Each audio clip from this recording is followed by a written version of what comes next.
Every substance in the world are formed by some tiny particles. Different substances are made of different particles, and different particles they have different physical and chemical properties. There are so many types of particles. For each type of particles are called elements. They are pure and can no longer be broken down into anything simpler by chemical method, as all particles behave the same within the same element.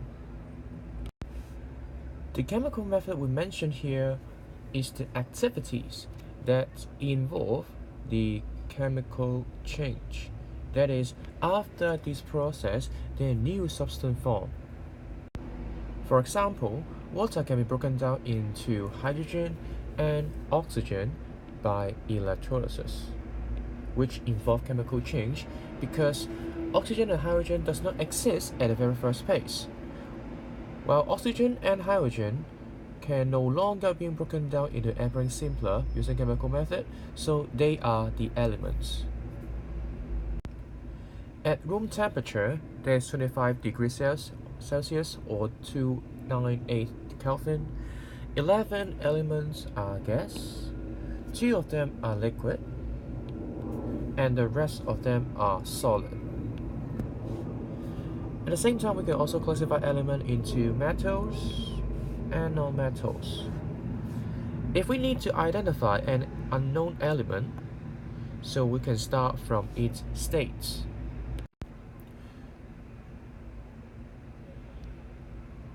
By starting from its states, so for example, if that is a gas, if that element is a gas, so it must be non-metal. We can just start from the state and identify it is a non-metal. Okay. If it is a kind of a liquid, then we have to pay attention on the appearance or the color of that liquid. If that is in silvery and shiny color, that is the mercury, the metal mercury. Mercury is the only liquid metal under room condition. However, if the color of that element is dark red, so a dark red liquid element, that would be the bromine. If it is a kind of solid, so we have to find its electrical conductivity. So good conductivity usually indicate it is a kind of metal in general, while poor or very or insulator usually indicate it is a kind of non-metal. So graphite is one of the form of carbon and which conduct electricity. However, its appearance is black or gray in color, unlike most of the metals. So we can tell by looking at its appearance. Some elements they have the property in between metals and non-metals. So they are called the semi-metal or the metalloids. So for example, boron and silicon, which used heavily in the industry. These are some exercise, so you can work it and to test your understanding. The first question, write this brown solid element X conduct electricity well. So is X a metal or non-metal? Explain your answer. Okay.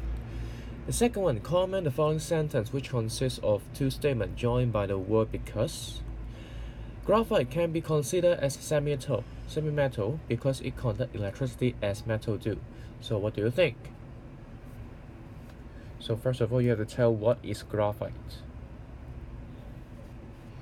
The third one, so please classify the following elements or compounds as metal or non-metal and give the reason if necessary.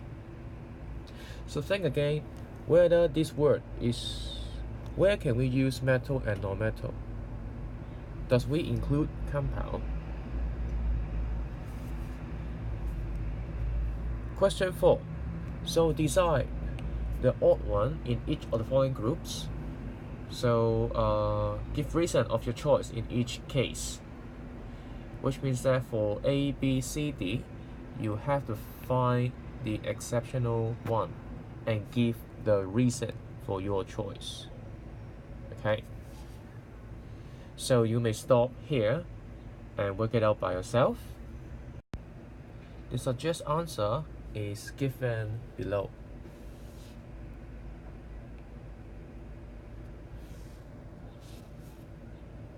Okay.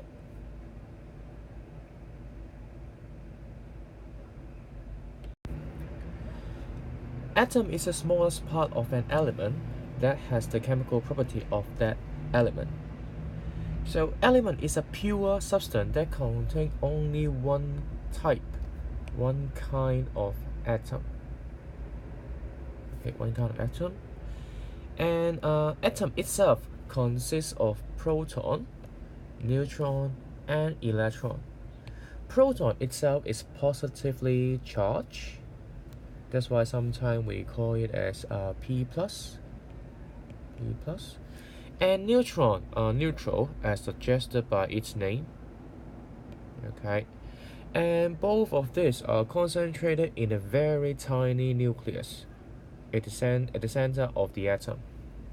While the electron, which is negatively charged, so that's why some of the time we write it E negative, move around the nucleus, just like the solar system circulate surrounding the sun. Atomic number is equal to the number of protons of an atom. Okay, the number of protons is equal to the atomic number of an element. So as suggested here, if that atom is an iron atom, then it must contain 26 protons. Okay, and that's why the atomic number of an iron is 26. Each element has its unique atomic number, while the mass number of an atom is equal to the sum of the number of protons and the number of neutrons. For example, a helium atom, which has 2 protons, 2 neutrons, has a mass number of 4. The atomic number and the mass number of an atom usually shown in a full atomic symbol, which is you can find it from your notes.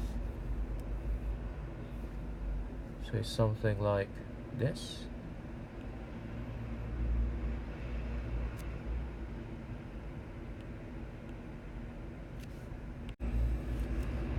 This is the mass number.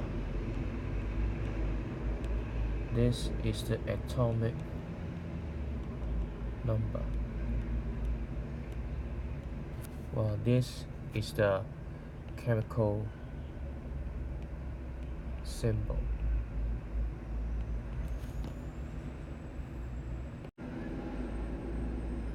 The mass of the electron are so small that we can neglect it. That's why we just focus on the number of proton and number of neutron. All atoms of the same element must have the same number of proton. That's why it belongs to the same element.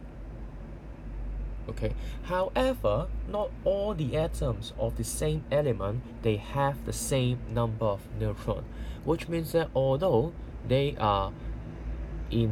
belong to the same element, but they may have different mass number. Some of them more heavier than the others because they have different number of neutrons. That's why their mass may be different. And these different type of the atoms, we call it as isotope. In Chinese called 同位素.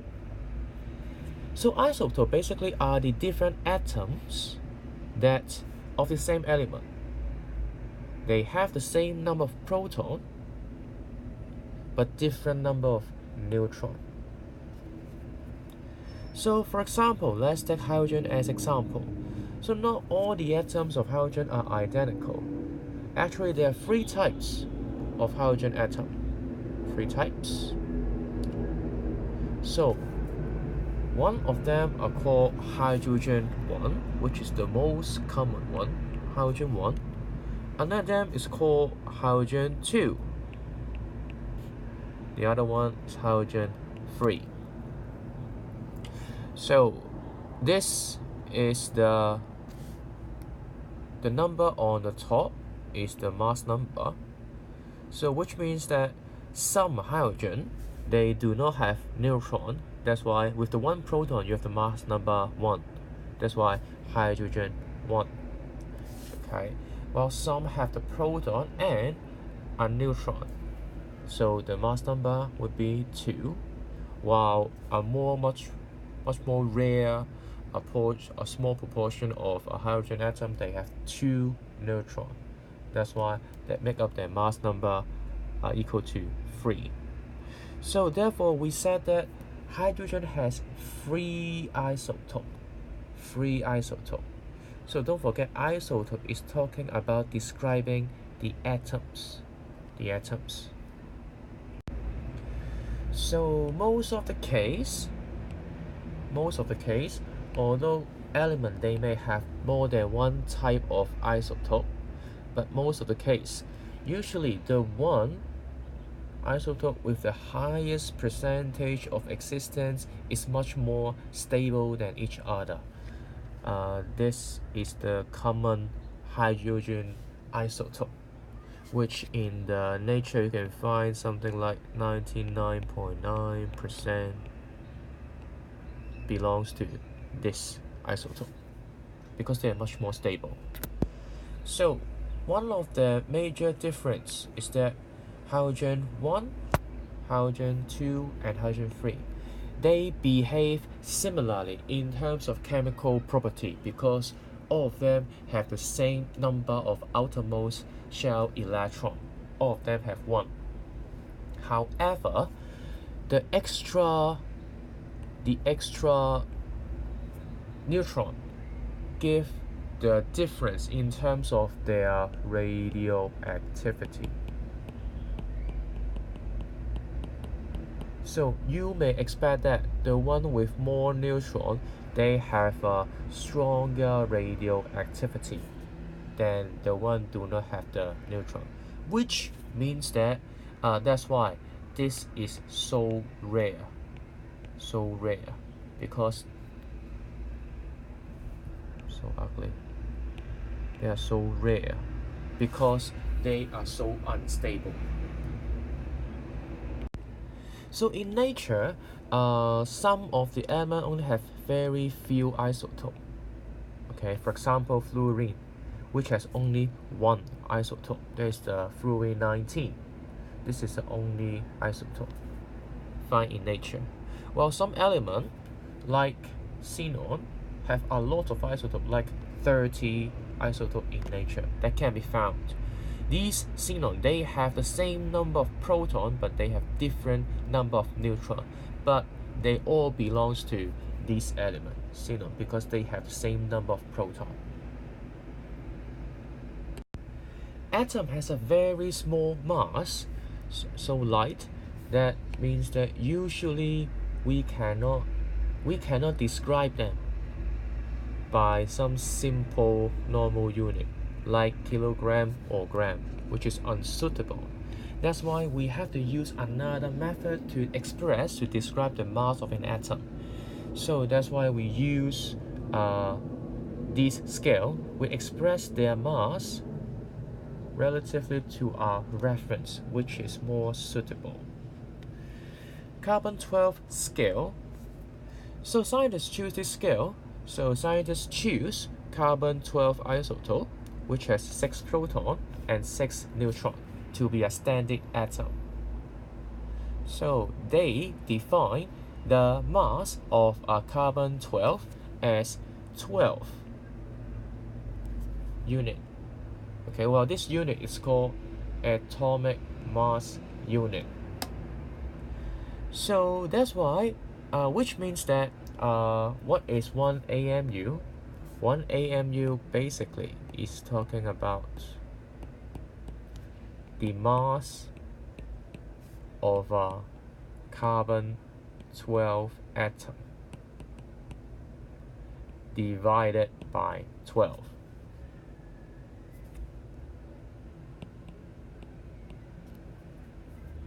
So the mass of the rest of the atom are using this scale, this standard, to give their relative mass. Okay.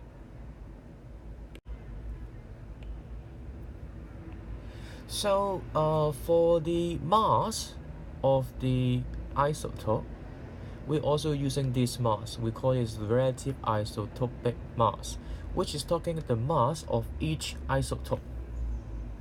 So the relative mass with the relative isotopic mass will be similar to the mass number, because we ignore the mass of the nucleus, would be similar, roughly equal.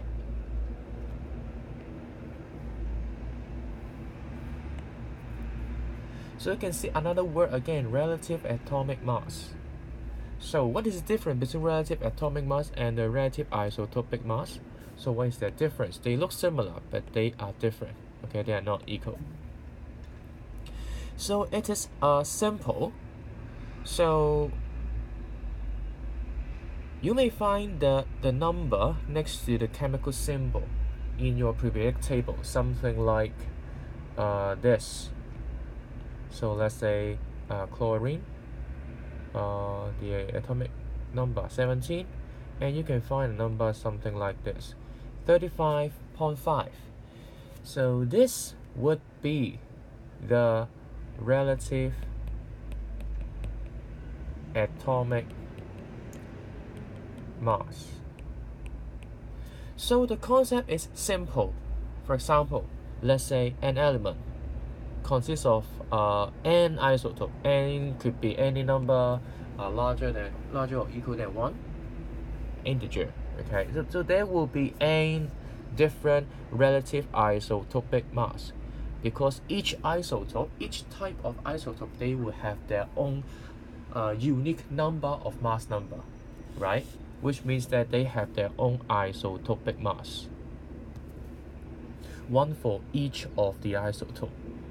However, relative atomic mass, this is used to describe what would be average mass of an atom, can be found that in the nature. So let me give you an example. Okay, let's pick chlorine as example. Okay, so chlorine, in fact, let's say that there's two major isotope of chlorine atoms can be found in nature. So one of the chlorine atom, so one type of the isotope, they have 18 neutron. Okay, another type of isotope, they have 20 neutron. Okay, so both of them are the isotope of chlorine. Okay, both of them, they belongs to chlorine, but they have different number of neutrons. So how to find the mass of these chlorine atoms? So very simple. So the atomic number of chlorine is 17. So the mass number would be the number of proton plus number of neutron, okay, which gives you 35. So how about this one? So again, because they belong to the same element, this is also 17. Well, this time the number of neutron is 20. So when you do the simple summation, which gives you 37. Okay. So if we talking about this, so one of them is 35, one of them is 37, which does not give you this number, right? 35.5. How can we get it? So it is very simple. If you're talking about average, so you have to also consider how many kind of these atoms can be found in the nature, right? So scientists find that the relative abundance, okay, the relative abundance means that how many of that thing can be found in the nature. So most of the time we find that the mass of the chlorine atom is 35. There is the mass number of these isotopes, okay, which means that while the rest of them, most of them, okay, that makes a very nice number, 25, but in fact it's 24 point something, but let's consider we have only 2 isotopes, okay. So relative abundance.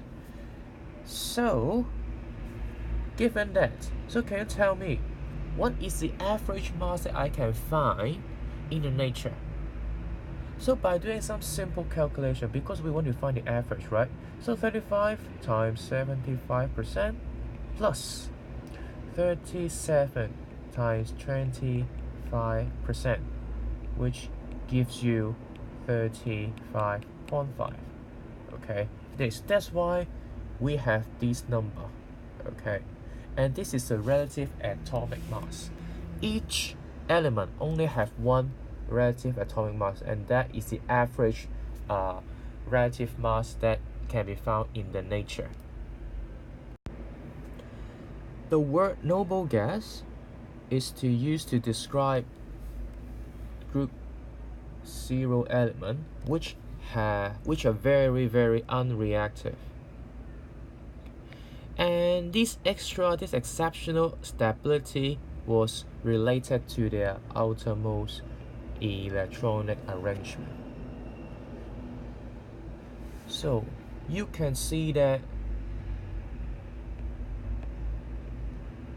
all noble gas, they have their outermost electron shell fully filled in. So you can tell from here by looking on this simple table, all noble gas except helium have 8 outermost shell electron, while helium has 2. So the words Octet here is describing that they in the outermost shell have 8 electron, which is all this. Okay, they are Octet. Okay, while Duplet is talking about 2 electrons filled in their outermost shell. That's specific talking about this situation. Sorry, Duplet. Okay, so that's why all the atoms that if they have octet or duplet, they will be extremely stable. So they will become very stable if they attain octet and duplet.